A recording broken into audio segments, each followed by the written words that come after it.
Good. So maybe just once again, so the slides are made by Peter. I'm giving the presentation. I may lack the experience Peter has in all these kind of techniques and all these hands-on cool stuff he already showed us. So I hope you still have the option to learn, and I can maybe try to get some of my problems I was facing during the very start pointed out. And yeah, we can maybe also discuss later on some more practical related topics also. Sorry for interrupting. I can't see your screen. You cannot? Oh yeah, I did not share. Okay, I'm very good with all these computer stuff, you know. Okay, now. Yes. Okay, yeah, good.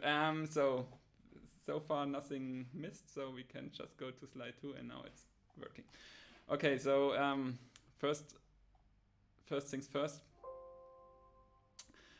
Just the contents. I will talk a little bit about electropolishing. I think we already lost some time, so I might not go into every detail, especially not the safety issues. You should be able to sort this out on your own if you really try to go to these preparation techniques. Certainly there are safety issues, so be aware. Then I will go maybe on the more advanced ones, because this is what I'm doing and what I've learned at the PNNL. So I also want to briefly acknowledge Dr. Dan Schreiber and Danny Pereira, with whom I spent 1 year, 2020, quite a difficult year in the midst of the pandemic. But everything I'm capable of doing now, they more or less teach me. So, and then Peter just refined everything a little. So just that you're aware that these are also PNNN influenced information I'm going to deliver now. Okay, so I think we saw this slide in the morning, and we go from from less localized technique into the highly localized techniques. I just want to think, or also pointing out that these correlative aspect that you can combine TEM and APT, I would say, is something which might be really explored in the upcoming years, especially for I would say in the oxidation community where I come from. This is a field which is certainly going to be refined even more in the future. But we will start with the electropolishing, which I would say is the basis for most of the work we are doing. And there we have some pictures from the group of Guido Schmitz from Stuttgart, and just the general remarks.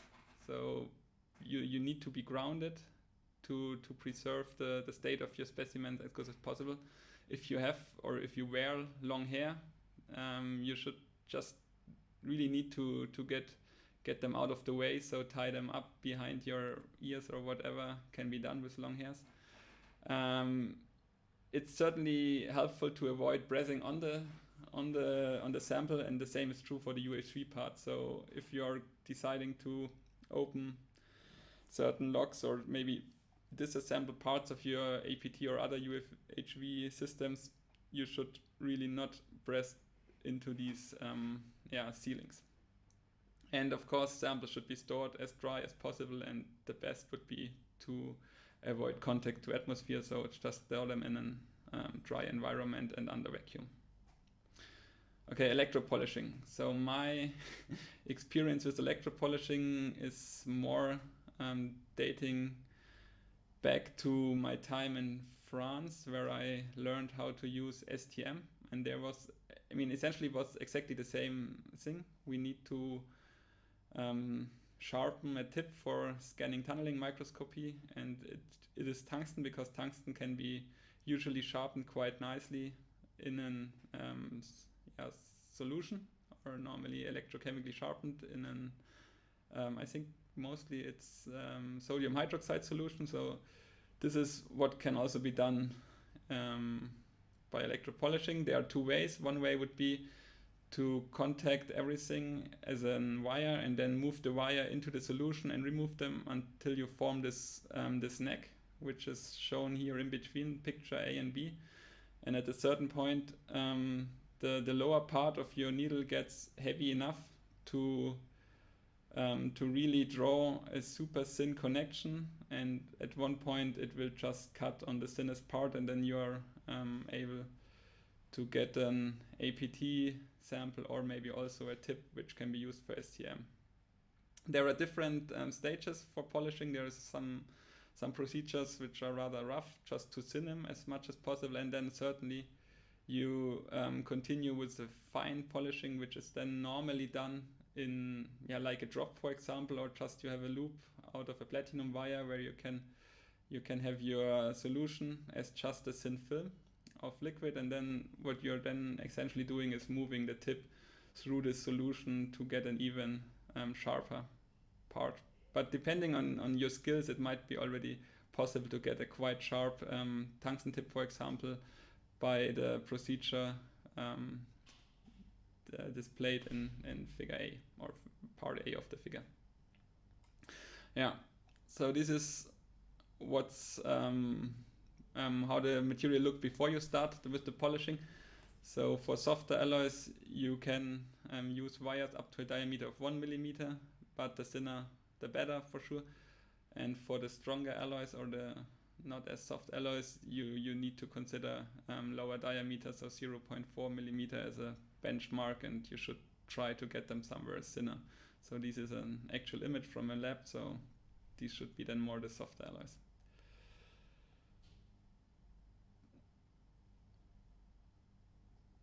Yeah, so what are the fundamentals? Fundamentals are essentially corrosion.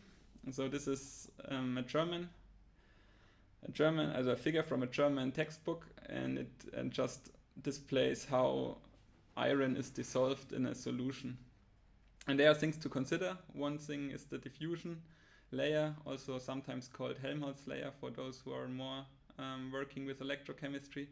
So this is a layer where you can accumulate charges, but also just the dissolved ions are accumulating here.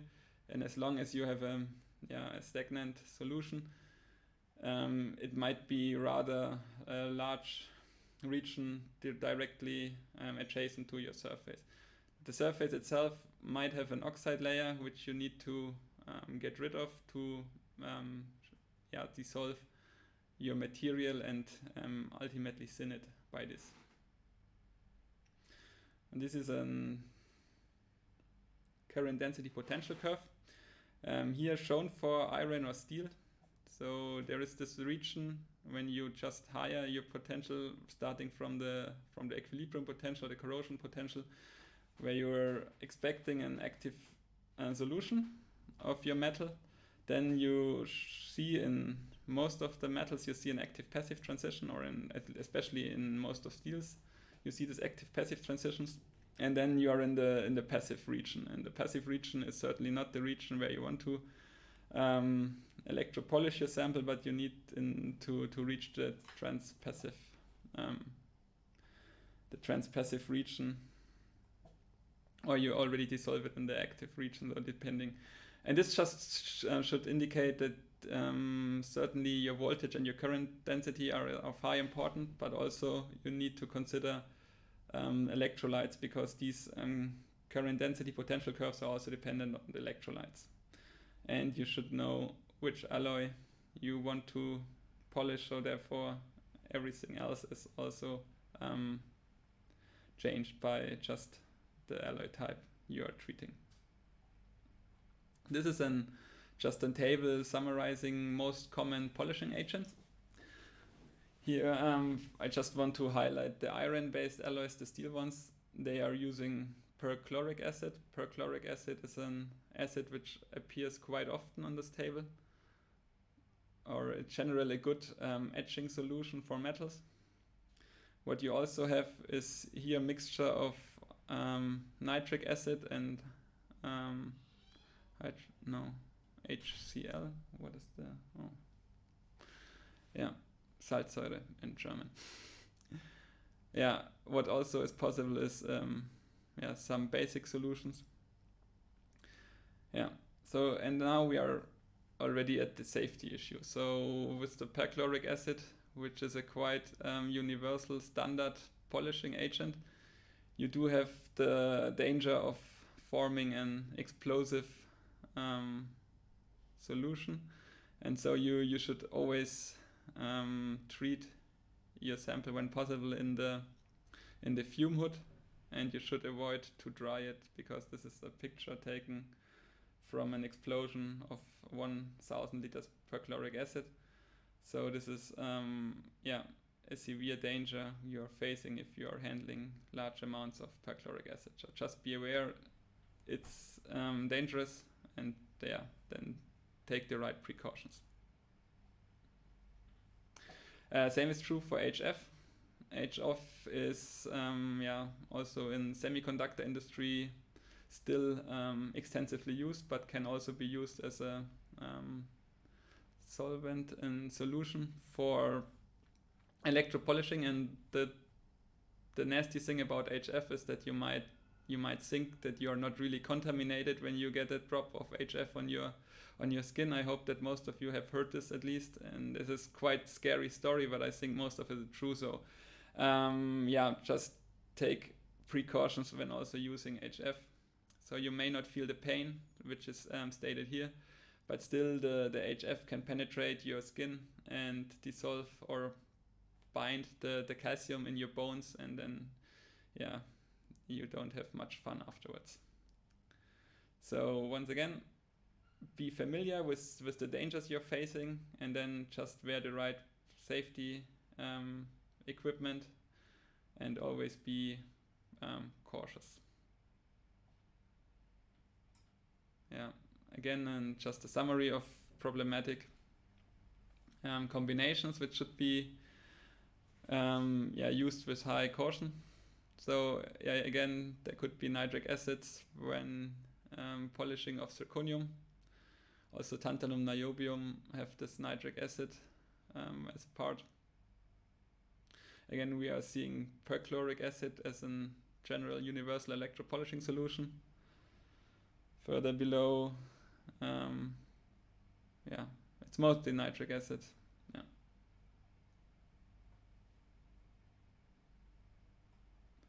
Sometimes also the combination of organic solvents and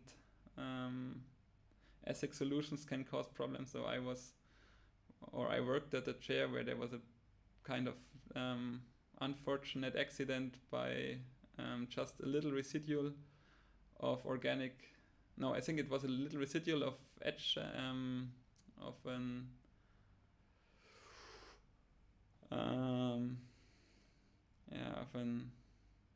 I'm not sure, it was a quite nasty etchant, and then there was some combination of organic solvent and the acid solution which caused then the crack of a cylinder and some burning in the skin. So it was really not nice. Okay, what's also possible for electropolishing is the usage of salt bases. So you need to heat the salt base, and then you can even polish noble metals, which, for example, platinum. It's one option to avoid the usage of cyanide, which is, as you can imagine, also quite toxic and therefore should be avoided as much as possible. I personally never saw someone polishing it, but Peter assured me that this is it is done, and also for platinum, for example, it's done. So that's just another option for polishing. For more details, I think you need to ask Peter.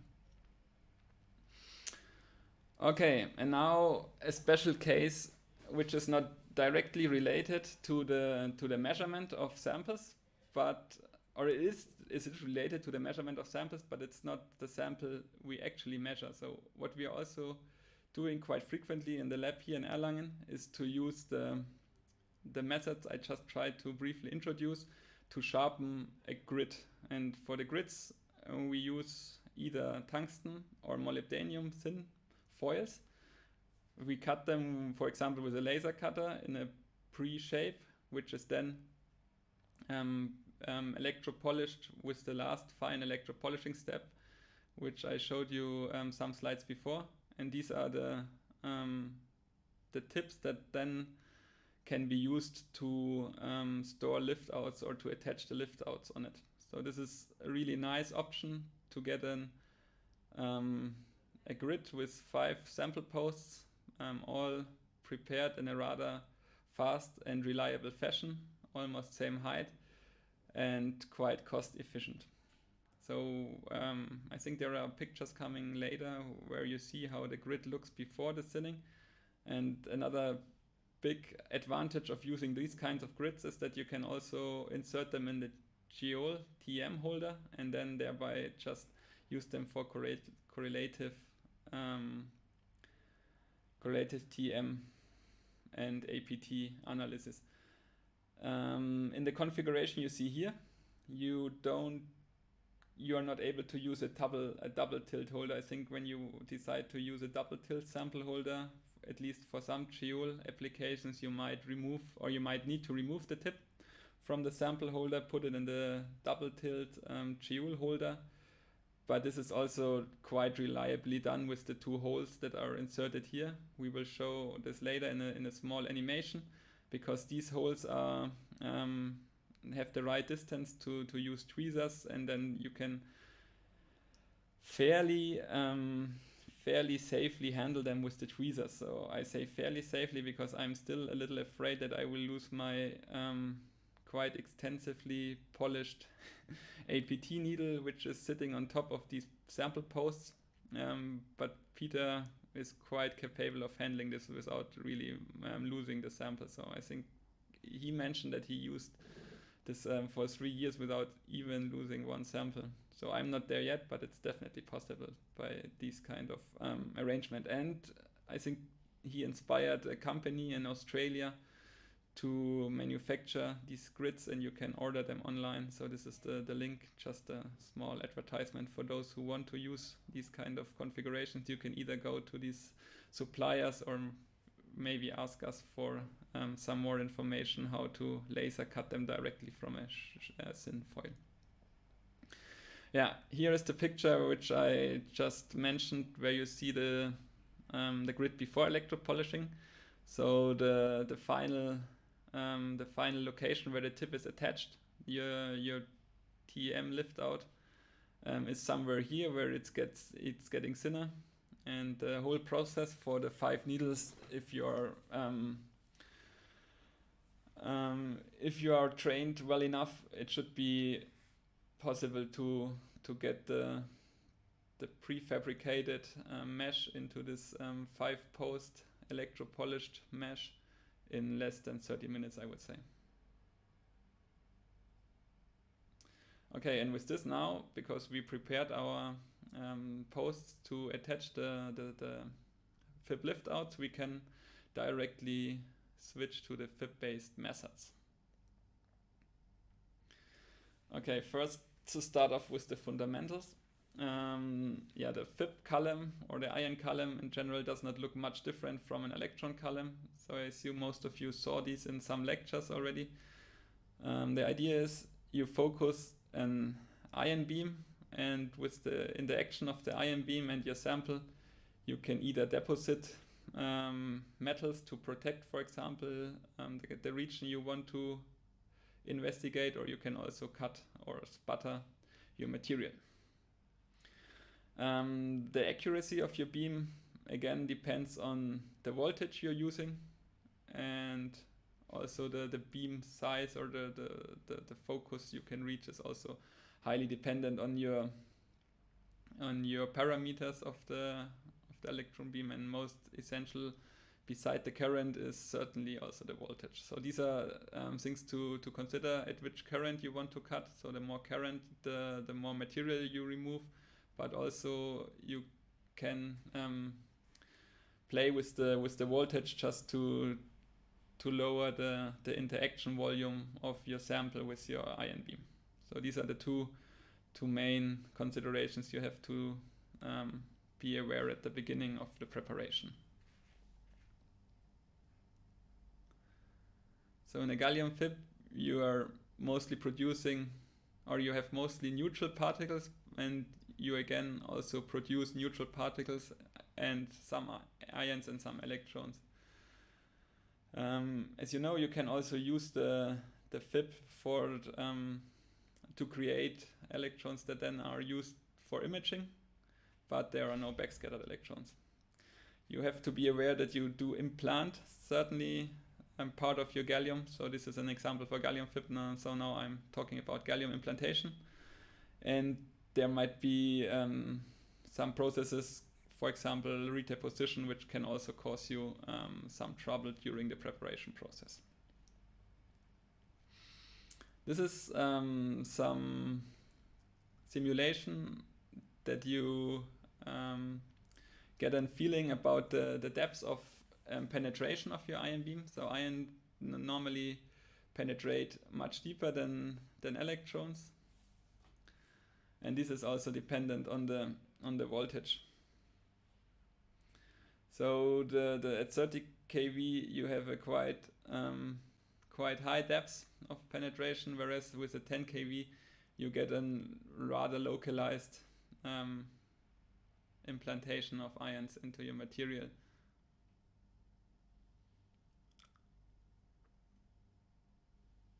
I think this is also known from electron microscopy, so there's not much more to say here about this. And also the interaction depends on the combination of your ion beam and your material. So when you're investigating heavier elements, you might have less penetration, or but it can lead to a broader interaction volume. So it might be less deep, the penetration, but you can go get broader interaction.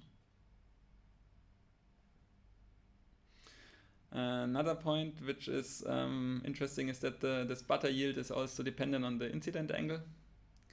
So here the curves are shown for two different saturation voltages, 30 kV and 5 kV.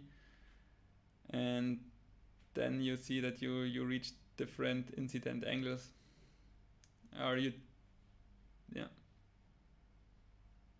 Or with different incident angle you reach different sputter yields. So this is what's the graph is showing.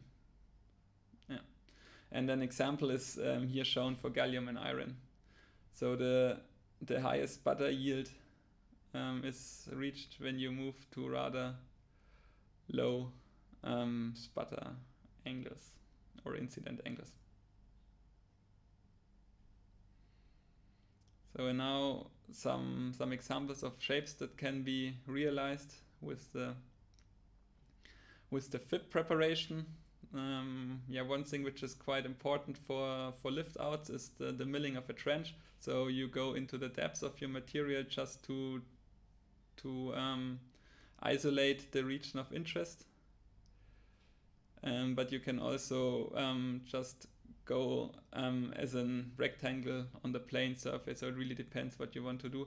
Certainly possible if you just have a prefabricated needle. You can use a cone shape to thin it and get it into a APT or an ensample shape, which is which can be investigated in the APT. So these are the different mechanisms. I would say cone and trench. Milling is the one which we are going to consider later more in detail, which is, I think, worth considering more in detail. Then I think we already kind of covered this aspect a little at the beginning. So there is ion channeling, and the ion channeling is really dependent on your orientation of the grains. So this is an example from an APT reconstruction with two different grains in the volume, and you see that the one grain shows a quite high density of gallium ions in the iron, whereas the other does not show that much.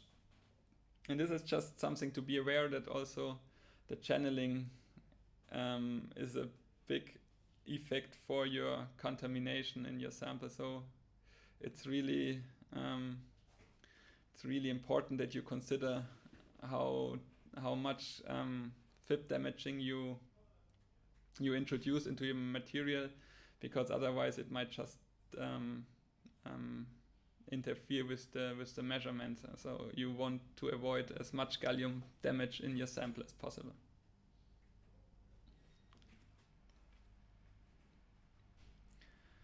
Yeah, again, incident angle, sputter yield dependency, this time for different materials. Yeah, I don't think we need to consider this at this stage, because I think we are quite behind schedule at the moment.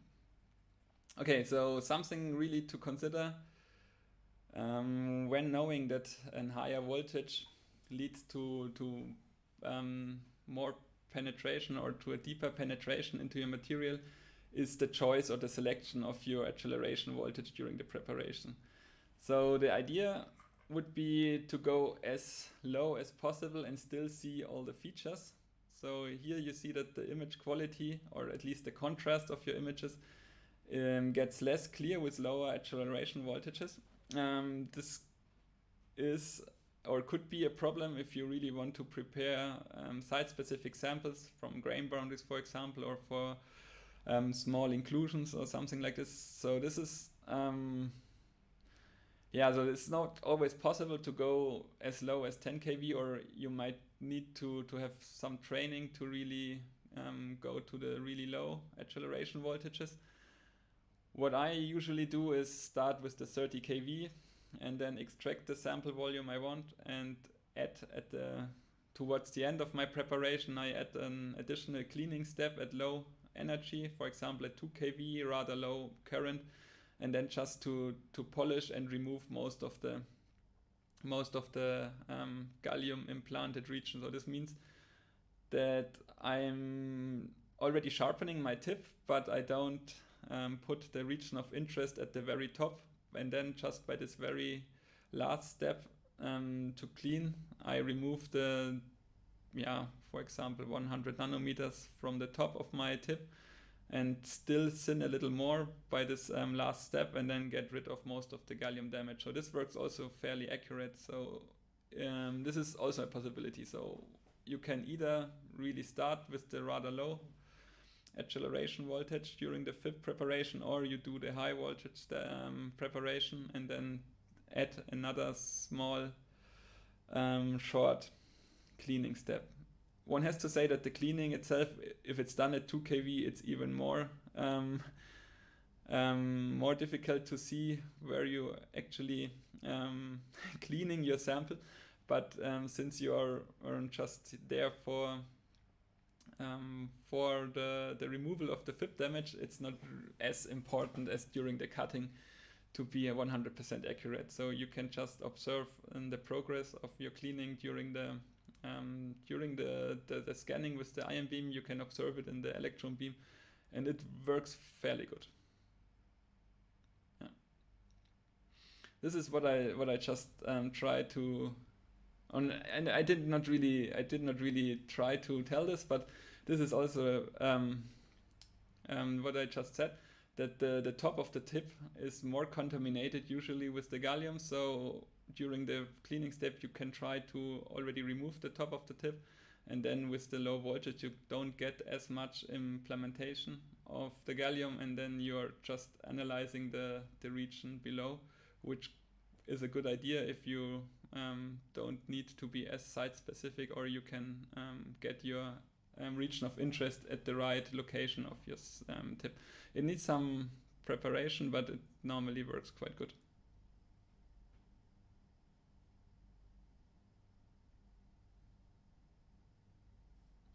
So further things to consider during Fib preparation. So you can have co-implementation, especially carbon or oxygen. This might be also sometimes surprising if you deposit a platinum cap on your sample region to protect it. You normally don't just get platinum, but you have at least half of it is carbon. So this is something which might cause you some sleepless nights when you're starting. Where does the carbon come from in your APT dataset? Or this could just be the co-implementation during the deposition of your platinum cap, for example.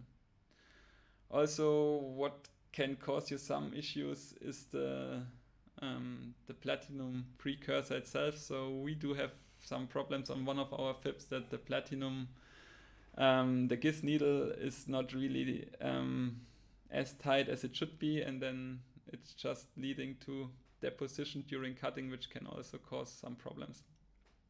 In general, vacuum level is a big issue. So the better the vacuum, the more accurate your preparation will be.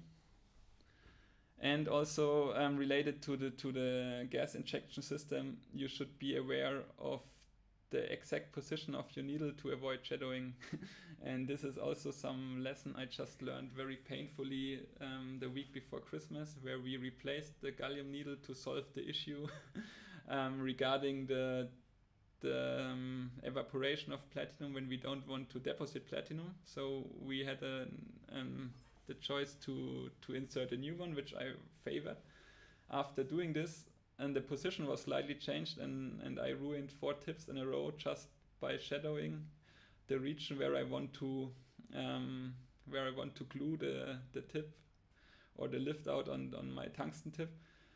And so now I'm adapted to the new position of the gas injection system, and hopefully I won't lose much sleep about it, or over it. But it can be a problem if your gas injection system changed. This is what I learned before Christmas. Yeah, and then the same with the diameter of the deposition. Just be aware of all the parameters you choose.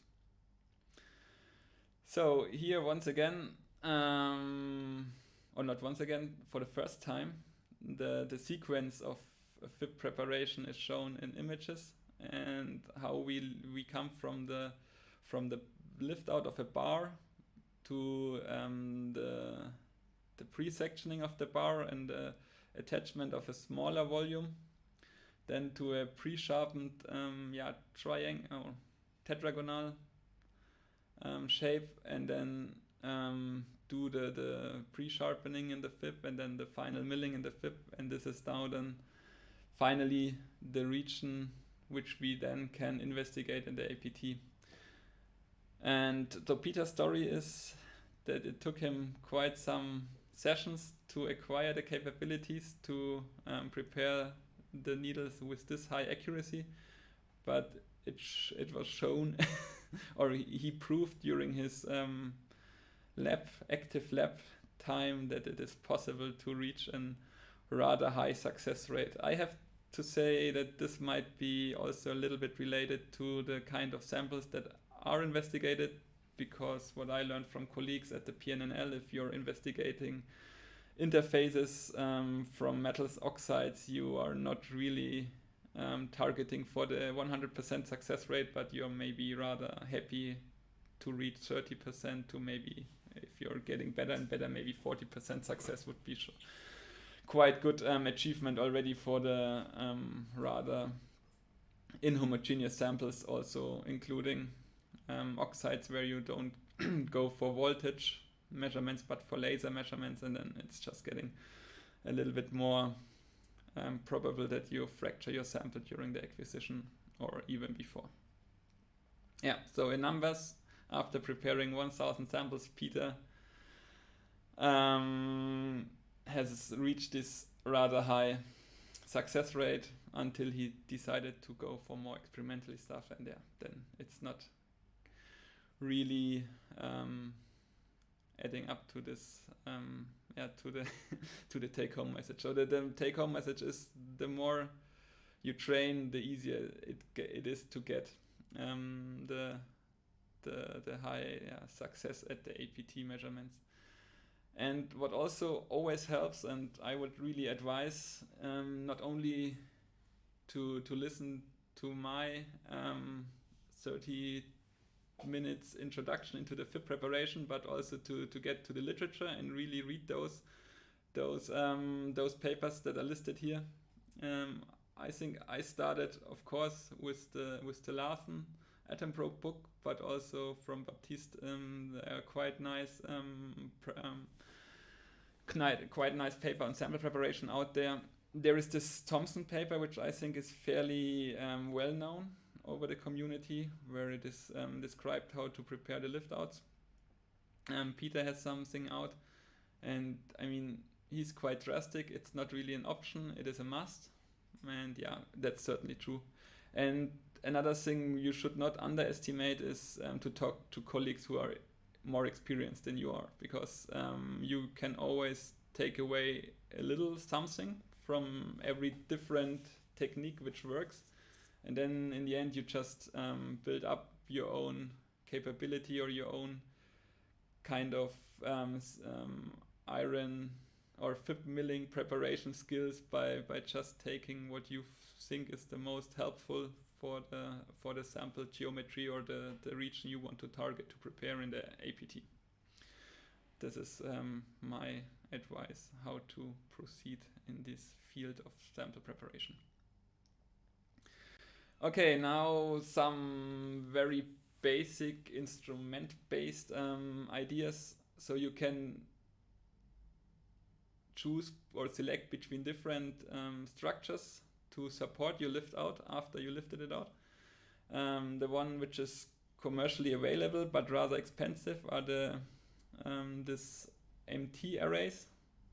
I started working with them. They are rather nice because they are already quite defined when it comes to the diameter. You have a tip of roughly 2 microns, and this is quite nice and quite reliable to attach your samples on these posts. Also, I have to say that I would then, if you use the MT arrays, I would cut the lift out slightly differently than I'm going to present later. So this one, or the method I'm going to present and which we use here in Erlangen quite extensively, is more based on the usage of this TEM grids or the homemade grids I already introduced out of molybdenum or tungsten. There are other ex situ lift out techniques which are available, but since I haven't used them so far, I don't think it makes much sense to go into much detail there. Okay, so now the basic idea of lift out a sample, and here we are starting with a rather difficult task. We want to include a grain boundary in our lift out. So the most important thing here is to avoid drift. So when you are sure that your vacuum is good enough and your stage is not drifting, you start with depositing or marking the grain boundary region, which is shown here. So you recognize the different grains by the contrast quite nicely. After you did some fib milling on your sample, you normally see grains quite nice because of the channeling contrast I introduced. And then you mill 2 trenches to either side of your grain boundary of your object of interest. This needs to be as deep as you need for your feature. And then there is one cut on the, here it's on the lower side where you finally attach your micro manipulator or omniprobe, whatever system you use. After attaching, you then just release the other part.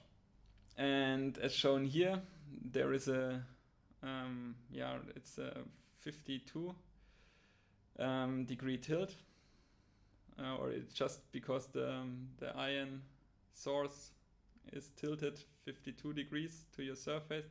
You get a certain angle and you have something similar to a pizza slide. And what I mentioned before is that if I use the commercial available MT arrays, I would rather cut from 2 sides to get an triangle with same angles here on the top, not with a 90 degree angle and 90 plus 52 plus something angle. But this is for the pre-sint electropolished tungsten grids. You have exactly the same angle on both your lift out and your tip, so you just need to balance your edge on the edge of the tip, so the edge of the lift out on the edge of the tip, and then you fill the gap in between with platinum. Usually you can start from the backside as shown here, and this is maybe an even more special case because I think this is a plain view lift out. So here the geometry is then also changed by 90 degrees to really fill the gaps in between and do the final polishing of your sample. Genau. Also, we saw this image before, but you can use them also to investigate the shape of your APT needle in the TM beforehand. This might be helpful to determine the shank angle of your APT, which helps for reconstruction. This we will learn tomorrow, but also to already see features which are then also hopefully showing up into your APT reconstruction data set. So if you already see a grain boundary here, it might be super interesting to know the grain orientation or maybe the grain boundary orientation. This is possible if you spend an additional time in the TM, but yeah, it just takes time. So it really depends on what you want to investigate, if you should invest the time or not. Okay, this is now a little special case for the thin films. Here you have to be more careful with the Fib damage, so you deposit a platinum cap. I'm not sure if there was a platinum cap on the example before, but here there certainly is one. And this is just then something which also have to be milled away towards the end, but you have to be just accurate enough to not mill everything away. So you need to hope for good contrast, that you see where your platinum ends and where your thin film starts. It's doable, but it needs some training. Yeah, here once again the different orientation of electron and ion beam, or the angles between the two are indicated. It might change between the systems used. So 52 I think is fairly common and for example used for FEI systems, but size might have 54. So this is just you just need to be aware at which angle your electron and your ion beams meet. There are other things to consider, which is the difference between a plain view lift out or an just basic lift out. So the lift out direction makes a difference. Here in the middle you see the plain view lift out. So this is just where you need to get your sample tilted, or your entire stage if possible tilted by 90 degrees, which is usually not possible in the common Fib SEMs nowadays. So what you need to do is prepare the lift out, attach it, and then purge your chamber, change the direction of your tip, and then continue with the preparation. Yeah.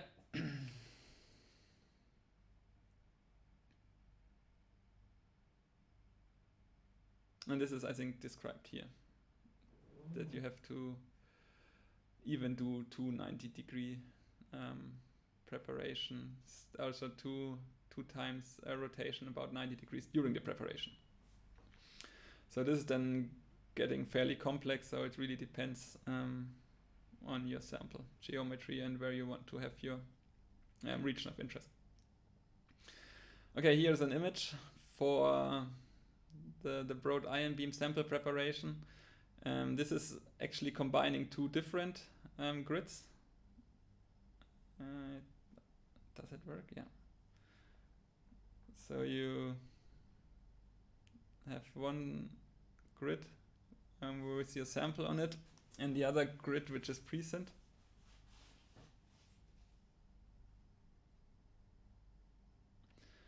Then you combine the both of them.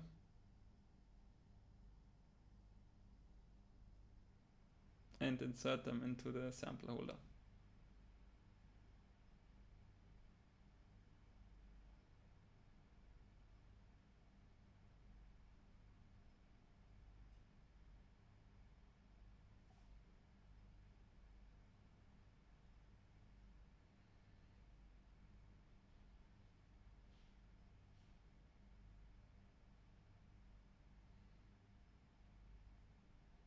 And then you use one grid as a negative, and your you're ending up with the almost right dimension of the needles, and this can then be sharpened again in the next step. Here are some examples where this has been done. Also, yeah, Chandra Macaulay and UCSB was a colleague of us who did this quite successfully. This is actually an image from inside the APT, so we might talk about this also a little later.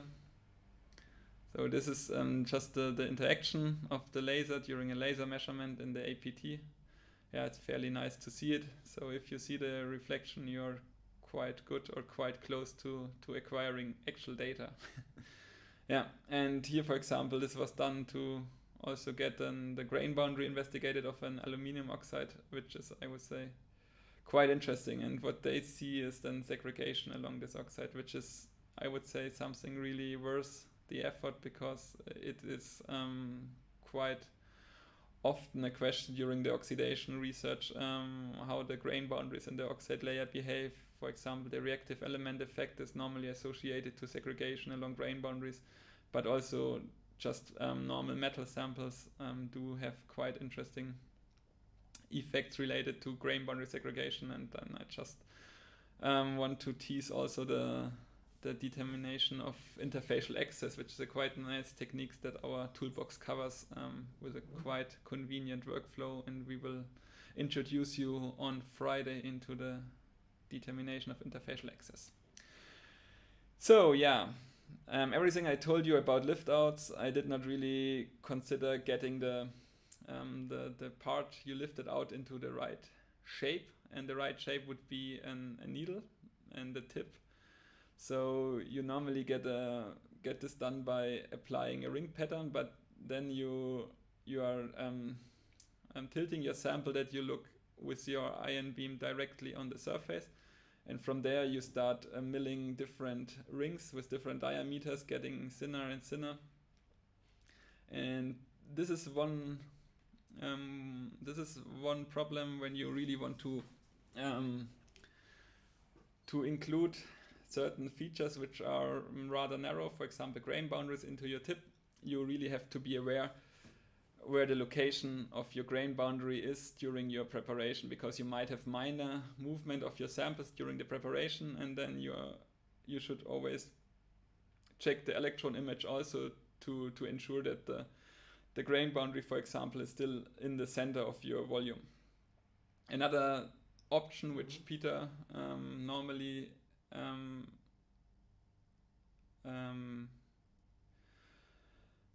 favors quite a bit is the milling of a pyramid. So this is could be helpful if if the dimension of your lift outs are a little too large to start with. Then you can pre-thin it by applying certain so-called pyramid milling steps, and then you considerably narrow your tip at the beginning, at the top, and then you just towards the end you're just starting to apply the angular patterns and reduce the overall time, and you maybe even at this stage you can probably even reduce your voltage already, because you might have already get the volume or the region of interest into the volume you're going to thin later on. Yes, also back to the considerations from the beginning. So you want to minimize the damage or the dose to import on the very top. Really depending on the location of the region of interest, and also the effort you want to spend to apply a platinum cover on top.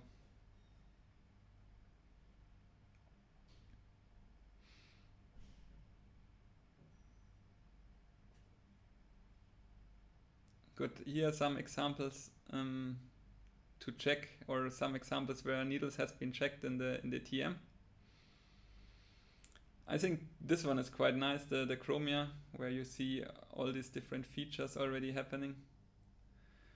It helps to really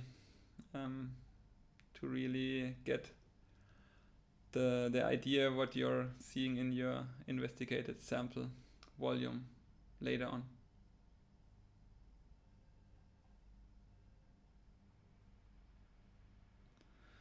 So this is another specialty which Peter invented during his time in Sydney.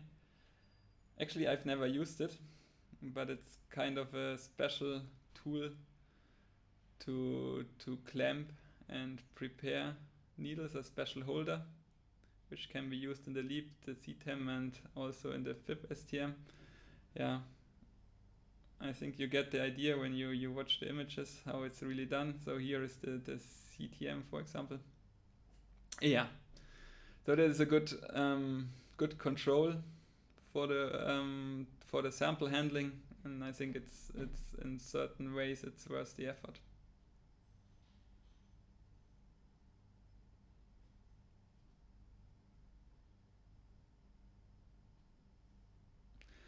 Yeah, one consideration also is time and money.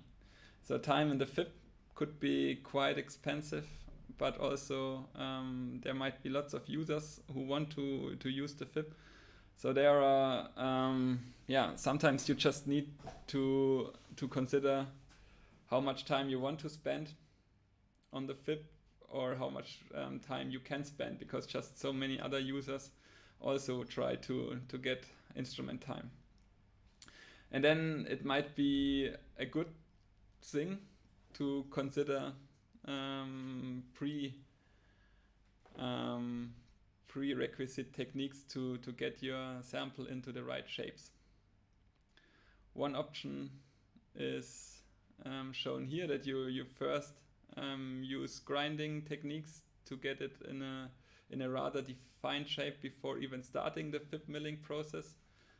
Or another point would be to use a totally different approach. And this one is in our group fairly new, but it's shown that there is some potential. And this is the laser cutting of samples as a prefabrication method. So it is possible with laser cutters to remove fairly large amount of sample volumes and then get the sample into an already quite good shape for the preparation of APT needles. So this is shown here for a sample where you just milled out 5 different sections. And what's nice about the prefabrication of the laser cutting is that you are not depending on the lift-out capabilities. You do have a certain option or a certain possibility to get site-specific. So you have more like a light microscope system to navigate on your sample, but with this, with the help of the system, you can also extract regions like grain boundaries. And then you just need to be aware that you introduce a certain heat, and this heat-influenced material remains around the prefabricated volumes.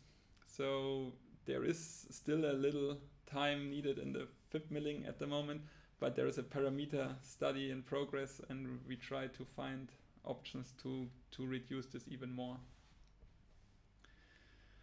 Yeah, so here is an example how or where it works rather good. One has to say, for those who already use the LEAP, it is more difficult than on a classical sample holder or a more classical sample holder to really adjust the sample in the LEAP, and the position is quite crucial from your tip to the local electrode. Here you see that the tip itself is maybe not as easy to recognize as on the classical sample posts you normally use for the transfer of your samples. Good, and I have to admit I was rather faster than expected. So this leaves us with time for questions, or maybe you can just point out slides where I was a little too fast and you just want to ask about it again. So are there questions? There's one question in the chat. Okay, no, this is not a question, just a hint that you could not see the screen, but I think we solved this issue. All right, so at the moment, are there questions?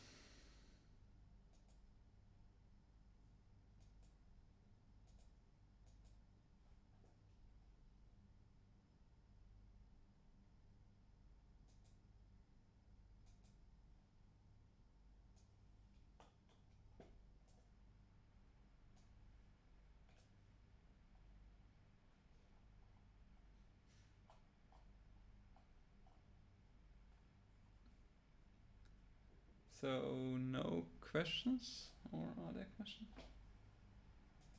There's one question. Ah, yeah, I see it. Can you please comment on the gallium embrittlement on these metals? Oh, actually, to be honest, I cannot comment much on this. So I was not experiencing that much embrittlement. Is there Martina or someone else? One moment. Hi guys. Yes. So if you mill an aluminium tip with a gallium fib, most of the time the gallium will diffuse along grain boundary. So for aluminium tap, it's not that good to mill aluminium tips with a gallium ion fib.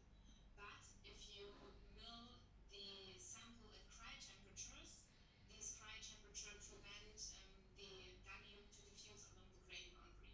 So if you want to mill an aluminium tip with a gallium ion fib beam, then you have to do it at cryo temperatures, where you then also need a cryo transfer system. So my colleague Chandra Macaulay published a paper about it, and I think also the guys from Max Planck published also a similar paper. I hope this answers the question.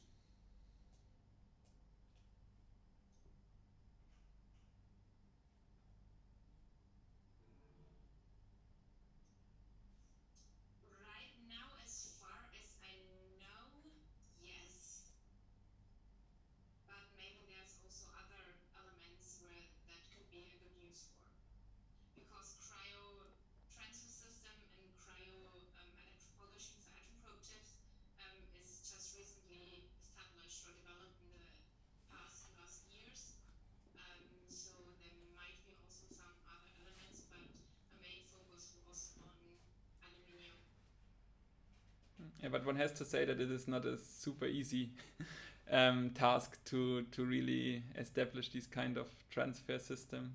So yeah, here you can maybe just check the paper we published or Martina just published, or and Chandra Macaulay, but also from Danny Pereira. I think I mean, it gives you an idea. It certainly can be done, but this is really, really challenging. Yeah. Question is if it might not just be easier to then use electropolishing, for example. Yeah.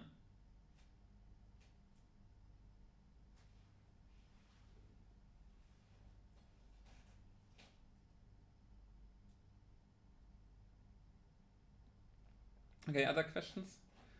Then I might just yeah. Ivan, what do you want to ask me? I think so far this is again a topic which Martina is quite familiar with, so maybe she can can jump in and answer this. I think let me answer something. So I don't think that we yet tried to estimate it, but maybe I'm wrong. No, you're not wrong. We did not try to estimate the temperature rise at the tips, but the tips that we mill with the laser cutter will stay bigger than we can use them for the atom probe tip. So after laser cutter preparation, you definitely need to mill them smaller and to fine mill them inside focused ion beam setup. So after the laser cutter step, there's definitely a damaged region around the pillar, and you have to mill this damaged region away. But it's still faster than performing a lift out. So, in my opinion. And if you have like a good, well-established workflow, then it should be faster. Yeah, but Martina, I think this is also maybe quite an interesting remark. So if it really turns out that we see damage, I think we can then just also make or include this in the parameter study, just to see if the tip behaves the same without the laser cutting or not. But I would also assume that it is not getting into the entire tip this damage during the heating. They, Yeah. they assume that you have a damaged region around the tip of about 2 to 3 micrometer. And there's also outside a paper from the guys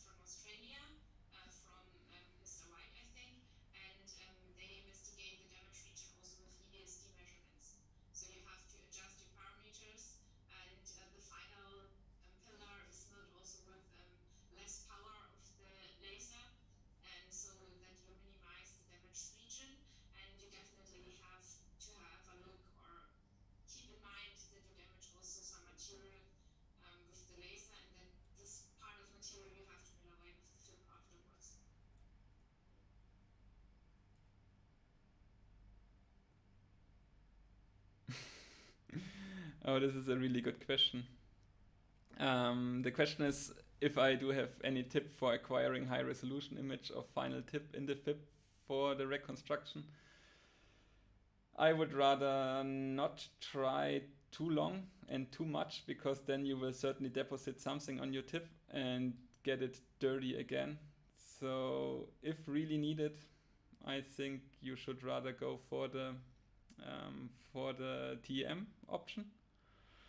The problem is this also can for sure cause contaminations, but I would be less afraid than if you are really spending rather long time in the rather dirty SEM, and then just redeposit some, I don't know what's around there, carbon or something. And so I would say there should be, or there normally is a last image you take from your defined region, and then this should be about it, and you don't or you try to minimize the time investigating your tip after the final preparation step in the electron beam to avoid contaminations.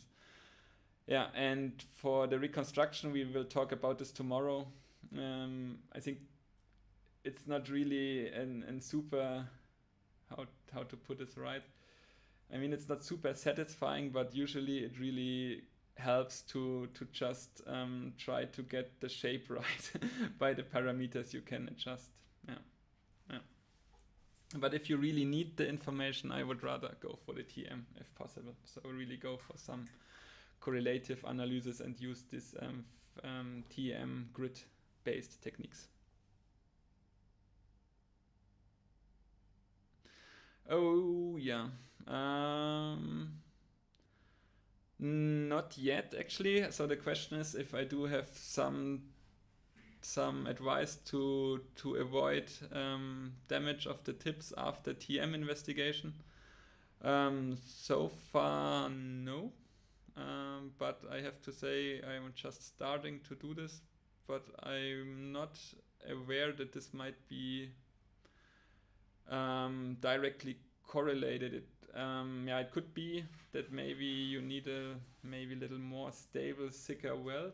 I'm not sure if this is maybe something that can be done. So I think that the welds produced with electron beam deposition, like here, if possible, if you have an electron source that is strong enough, for example in an FEI Helios, it normally works quite good to deposit this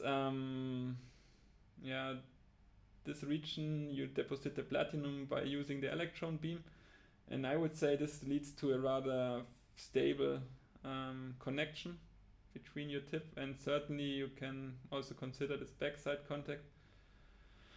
Besides, I don't know.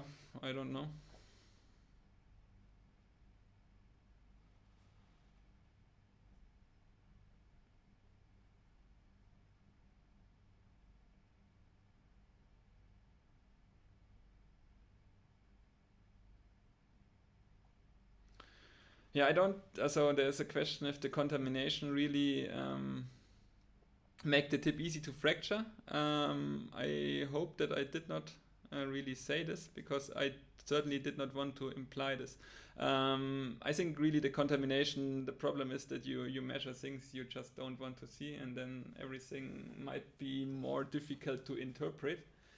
And yeah, you're probably targeting a region quite close to your very end of the tip, and so you certainly want to avoid contamination. So this is at least, for example, my research really investigation of the internal oxidation front in an oxidized grain boundary. Does not leave much space where to put this grain boundary region. So I normally try to get it as close to the top as possible, and then I really don't want to see any carbon or anything else, but just the oxide. And I hope for clearing the oxide fast enough to then also see part of the grain boundary, depletion along the grain boundary, or some segregation on the interfaces if they are, or if they were there. So I think the main issue I would see there would be the contamination. rather than causing some brittleness or producing an APT needle that is easier to fracture. Yeah. I hope this answers the question.